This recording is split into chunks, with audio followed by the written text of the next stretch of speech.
ప్రభువునందు ప్రియులారా, ప్రభువు నామమున మీకు వందనములు.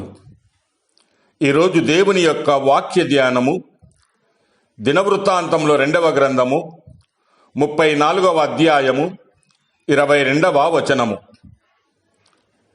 పై విచారణకర్తయగు షెల్లూము యొక్క భార్య అయిన హుల్దా అను ప్రవక్తి యొద్దకు పోయిరి. ఆమె అప్పుడు యెరూషలేమునకు చేరిన ఉపభాగములో కాపురముండెను. దేవుడి మాటలు దీవించి ఆశీర్వదించునుగాక. గమనించండి ప్రియులారా, హుల్దా పేరుకు ముంగీసా అని అర్థము.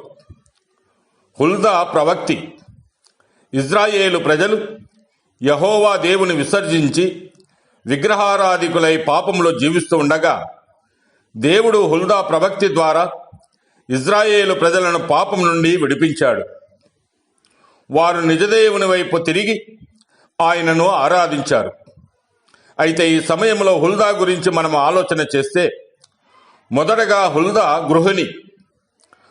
చాలామంది గృహిణులు గృహ బాధ్యతలే తమ బాధ్యతలుగా భావించి ఎంతసేపు ఇంటిని అందంగా అమర్చుకోవడము, వంటలు చేసుకోవడము చేస్తూ ఉంటారు. ప్రార్థనకు వాక్యానికి తావివ్వరు, ఇతరులకు సాక్ష్యమివ్వరు, వాక్యమును ప్రకటించరు. ఇంటి పనిలో తీరిక లేక ఇంకెక్కడి ప్రార్థన వాక్యము అంటారు. అది చాలా తప్పు. దేవుని సమయము దేవునికే ఇవ్వాలి. రెండవది ఆమె ప్రవక్తి. దేవుడు ఏర్పరచుకున్న స్త్రీ హుల్దా. ఇజ్రాయేలీయులు పాపంలో జీవిస్తూ ఉండగా దేవుడు ఈమెను ఎన్నుకున్నాడు. స్త్రీ అయిన దేవుడు ఆమెను ప్రయోజనకరమైన పాత్రగా చేపట్టాడు. ఆమె కాలములో యిర్మీయా, జెఫన్యా ప్రవక్తలు ఉన్నారు. అయినా ఆమెను దేవుడు ప్రత్యేకంగా ఏర్పరచుకున్నాడు. ఆలయ ప్రాంగణానికి దగ్గరలో ఆమె న్యాయస్థానాన్ని ఏర్పరచుకొని తన వద్దకు రాజు నియమించగా వచ్చిన వారికి దేవుని ఆజ్ఞలన్నీ ఖండితముగా చెప్పేది. మూడవదిగా ఆమె ధైర్యము కలిగినది. ఆమె ధైర్యముగా పరిస్థితులను అనుసరించి దేవుని యొక్క వాక్యాన్ని ప్రకటించింది. రాజులకు దైవ వర్తమానము తెలియజేయడంలో సాహసమే చేసింది.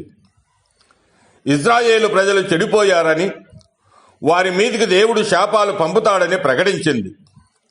యోషియా రాజు దైవ సన్నిధిలో కన్నీరు విడిచి చక్కగా ప్రార్థించాడు కనుక అతని కాలంలో అతడు సమాధానంతో జీవిస్తాడని రాజుకు దైవ వర్తమానము తెలియజేసింది.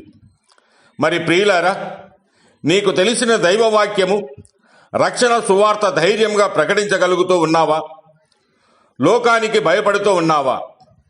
దేవుని రాకడ అతి సమీపముగా ఉండగా ఆత్మల రక్షణకై పనిచేయగలగాలి. దేవుడు మిమ్మల్ని దీవించి ఆశీర్వదించునుగాక.